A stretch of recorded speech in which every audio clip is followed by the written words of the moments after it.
దేవునికి మహిమ కలుగునుగాక. ప్రభునందు ప్రియమైన వీడియో వీక్షిస్తున్నటువంటి సహోదరి సహోదరులందరికీ కూడా నా హృదయపూర్వక వందనాలు తెలియజేస్తున్నాను. ప్రియులరా, మేము ఎప్పటి నుంచో దేవుని సందులో ప్రార్థించాం.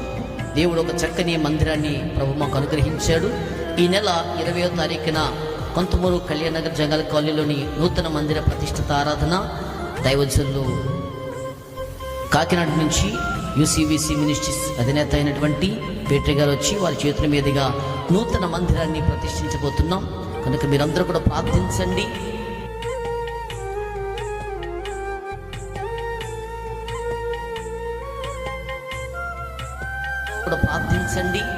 మందిరంలో దేవుని గొప్ప కార్యాలు ఆరాధనలు జరగాలని, అనేకులకు ఈ మందిరము ఆశీర్వాదకరంగా, దీవెనకరంగా, మేలుకరంగా, ప్రయోజనకరంగా ఉన్నట్లుగా నేడుదన్న ప్రాంతంలో జ్ఞాపకం చేసుకుంటారని మనసారా కోరుతున్నాను. God bless you. అందరికీ వందనాలు.